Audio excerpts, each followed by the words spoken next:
You arrive here carrying the weight of invisible wounds, wondering why the world feels like it enters your bones before you even speak. You sense the emotional weather of rooms before others notice the storm.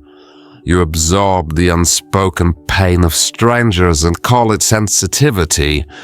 But it cuts deeper than that, doesn't it? When people praise your compassion, the words land like both blessing and burden, because you know this gift comes with a price you've been paying since childhood.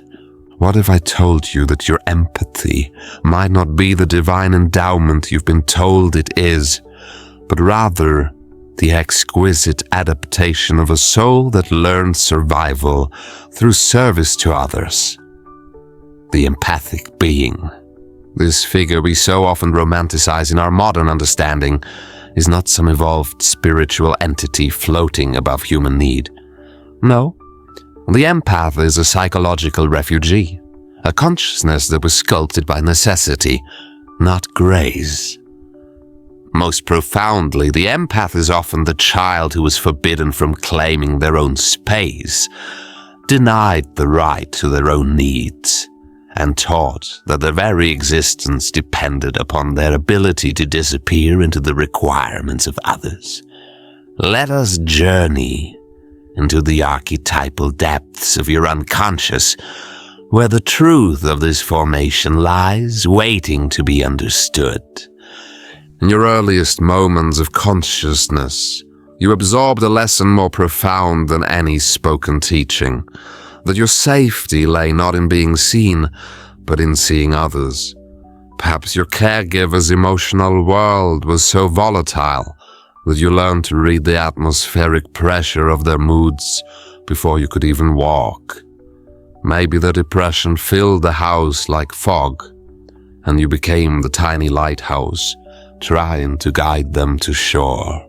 Or perhaps their anxiety crackled through the air like electricity, and you learned to ground their storms with your small presence. Your nervous system developed into something extraordinary, a living radar for emotional disturbance, a seismograph that could detect the trembling of another's psyche before they themselves felt the earthquake coming. But understand this. What appears to be supernatural sensitivity is actually hyper-adaptations to emotional chaos. This is not divine empathy. This is survival architecture. The child who becomes the empath learned that invisibility was safety, that their own needs were inconveniences, that their feelings were secondary to the emotional weather they were expected to manage. And they discovered that love came not through being authentically themselves, but through becoming whatever others needed them to be. Their boundaries dissolved not through spiritual transcendence, but through psychological necessity. You believe you love too intensely, but the deeper truth is that you were never shown love as something that could include your own existence. This is why I say the empath is fundamentally the child who was never permitted the sacred selfishness that declares, I exist, I matter, I am not merely a reflecting surface for others' projections. In a world obsessed with the selflessness as virtue, the empath becomes a holy prisoner. They cannot refuse requests because refusal feels like violence. They cannot prioritize their own needs because doing so activates an urn. The sacred sacrifice and the path to wholeness. They feel the emotions of others as if they were their own because long ago their psychological survival depended upon this merger. But what we celebrate as empathy is often hyper-vigilance, wearing the mask of compassion. What we call intuition is frequently a trauma-informed strategy for avoiding the emotional unpredictability that once threatened their existence. The gift you think you possess may actually be the scar tissue of your earliest adaptations. Let us descend into the symbolic realm of the unconscious, where these patterns live as mythic structures. Imagine a dream. A small child stands in a field of mirrors, each one reflecting not their own face, but the needs of others. They hold no light of their own, but instead become the vessel through which others find illumination. The child moves through this space silently, afraid that any sound might shatter the delicate balance they've learned to maintain. This child is your archetype. This field of mirrors is your family system. This silence is your wound. In analytical psychology, we understand that every recurring emotional pattern is a story the psyche continues to tell. The empath's story is one of sacred sacrifice, the archetype of the eternal caretaker, bound by emotional obligation. But sacrifice without consciousness is not spiritual service.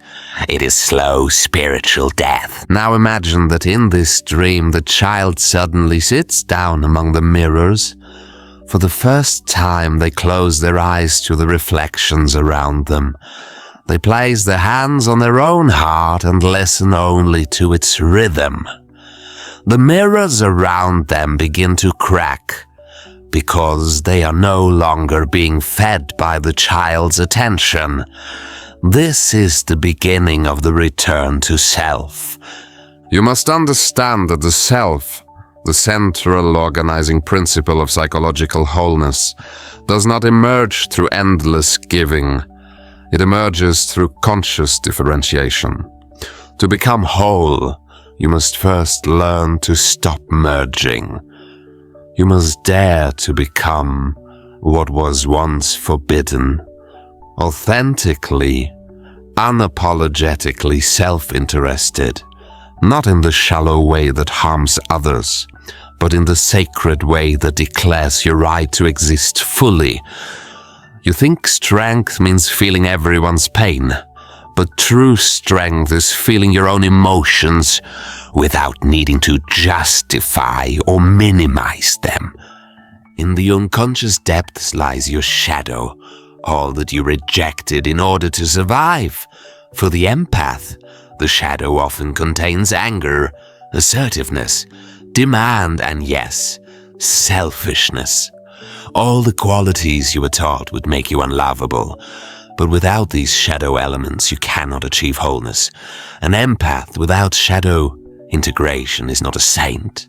They are a servant disguised as a spiritual being. The path to authentic healing.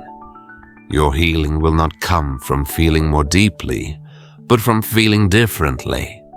It will come when you stop recoiling from your own anger, when you stop swallowing your legitimate needs, when you stop apologizing for not wanting to carry someone else's emotional chaos. It will come when you understand that boundaries are not acts of aggression. They are sacred declarations of where you end and others begin. Many empaths are drawn to healing professions, becoming therapists, counselors, energy workers, spiritual guides. But if they have not addressed their own archetypal wound, the prohibition against selfhood, they become emotional vampires, feeding on their own generosity. They heal others to feel valuable. They give to avoid the terror of receiving. Their compassion becomes a transaction, signed in childhood. If I fix you, perhaps I'll finally be safe. But safety is not the goal of psychological development. Wholeness is, and to become whole, you must reclaim the parts of yourself that once made others uncomfortable. The demanding child, the angry child, the self-centered child. That child was never wrong, only silenced. You were never meant to be an emotional sponge. You were meant to be a complete human being. Return to the dream. This time the child carries not a mirror but a window. transparent enough to see others clearly, but solid enough to maintain separation. The empath becomes not a healer of others, but a revealer of truth. And yes, some will despise you for this transformation. They will say you've changed, become cold, grown selfish. But these accusations are actually signs that you are healing. The final stage of the empath's journey is not sainthood, but sovereignty. You're not here to absorb the world's pain. You're here to transform your relationship with it. And this requires knowing where you begin and others end. Even the great spiritual teachers withdrew into solitude. Even the divine chose individuation over endless availability. Why should you be any different? You cannot serve consciousness if you are enslaved to unconsciousness. You cannot be a vessel for healing if you are constantly leaking your own essence. And you cannot love authentically until you are willing to be misunderstood for your truth. Do you see now? The empath is not broken, but they are not yet whole. They exist in the liminal space between wound and wisdom, between past conditioning and future possibility. The bridge between these states is what we call conscious self-advocacy. This is where your true healing begins. Reclaiming the self beyond illusion and into authenticity.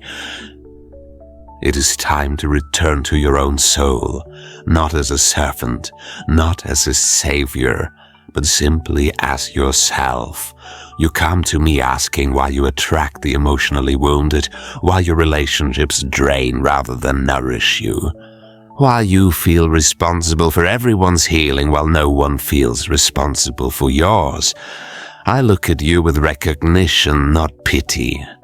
Because what you call love is often the unconscious reenactment of your original wound. You, the empath, are not simply seeking connection. You are seeking redemption from the first betrayal. When you learned that your authentic self was too much, too loud, too inconvenient, you believe that if you can love them completely enough, heal them thoroughly enough, you will finally receive the unconditional acceptance that was denied to you originally. But this is the core illusion, and illusions operate from the unconscious like persistent dreams, repeating themselves in every relationship, every crisis, every rescue attempt. When we explore the dream life of empaths, we consistently find recurring symbols. Empty houses they cannot escape, crying children locked in forgotten rooms, mirrors that show no reflection. These are not random images, they are symbolic communications from a fragmented psyche. The empty house represents the hollow self, abandoned in childhood. The crying child represents the inner one who learned that silence equals survival. The mirror without reflection represents an identity shaped entirely by external validation. You have been living inside these symbolic structures even while awake. You have built homes in others while remaining homeless within yourself. You have memorized the geography of everyone else's pain while becoming lost in your own inner landscape. Now you're exhausted. Not because you're failing, but because you're finally ready to stop performing compassion and begin practicing authentic wholeness. Hear this truth. It is not noble to bleed for those who offer no bandages in return. It is not spiritual to erase yourself in the name of love. It is not divine to carry burdens that were never yours to bear. This is not compassion. This is self-abandonment wearing sacred clothing. If the child within you was never allowed healthy selfishness, then your adult healing must include reclaiming this forbidden territory, because that selfishness was never about ego. It was your soul's declaration. I am here. I exist. I matter. You are permitted to refuse requests. You are allowed to leave spaces that drain you. You are entitled to feel anger without shame.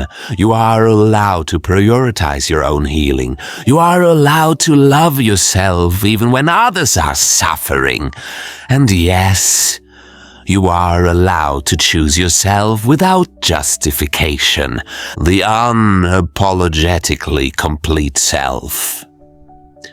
We must not confuse shadow integration with self-destruction. The purpose of embracing your shadow is not to eliminate your caring nature, but to illuminate the parts of you that have been buried under cultural conditioning. The empath's shadow is heavy with forbidden feelings, guilt for resting, shame for having needs, terror of being seen as selfish. But this guilt is not your truth. It is the echo of an expired contract, the agreement that promised, if you're good enough, you will be loved. But what kind of goodness requires self-erasure? What kind of love demands invisibility? Empathy without boundaries is not healing, it is compulsive repetition. It is the soul reenacting its imprisonment while calling it virtue. You are here not to repeat these patterns, but to revolutionize them. When the authentic self begins to emerge, it does not announce itself with fanfare. It whispers, and its first words often terrify the conditioned parts of you. I don't want to help them anymore. I don't care what they think. I need space. I deserve joy. These are not expressions of selfishness. They are the first breaths of a soul learning to inhabit its own body. You have confused kindness with self-sacrifice. But true kindness must include the self. You have mistaken empathy for emotional merging. But authentic empathy maintains clear borders that say, this is me, that is you.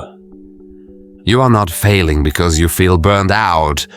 You're awakening because your old patterns are finally unsustainable. The false self must dissolve so the true self can emerge. In mythology, every genuine transformation requires a symbolic death. You must meet the dark aspects within yourself, the parts that hold your legitimate anger, your appropriate needs, your healthy selfishness. You must allow the good one to die, the helper, the fixer, the one who smiles through inner anguish.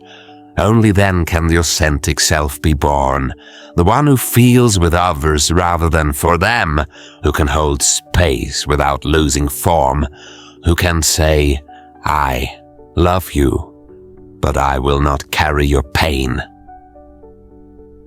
The empath is indeed the child who was never allowed selfishness. But that child still lives within you, waiting for permission to stop performing, to be authentic, to take up space, to say no without explanation, to rest without guilt, to receive without fear. Can you imagine what this feels like? To no longer be the emotional repository for others, to no longer be the invisible support system, to no longer be the background music in someone else's story. The ego initially resists this transformation, whispering threats. You'll be abandoned. They'll reject you. You'll become like those who hurt you. But this voice speaks from trauma, not truth.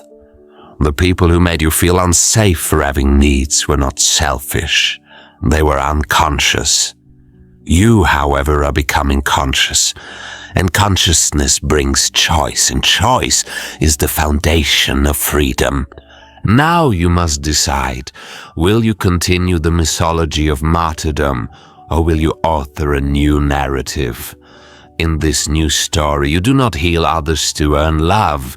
You love yourself, and from this foundation, you offer the world your authenticity, not your servitude. You no longer compress yourself to fit others' comfort. You expand to match your soul's true dimensions.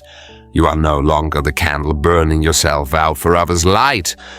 You are the sun, complete, radiant, self-sustaining. When the empath finally chooses themselves, the entire universe shifts. You begin attracting whole people rather than hungry ones. You find peace in solitude rather than panic. You ask yourself what you need and then provide it without apology.